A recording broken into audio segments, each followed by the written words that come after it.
শিক্ষার্থীদের খেলা করা মন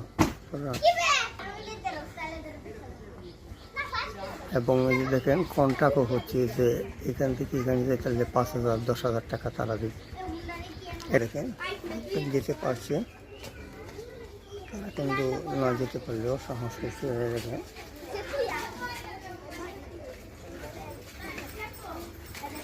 এই পড়তা না, এটা তো নাস্তা করে পড়তা না।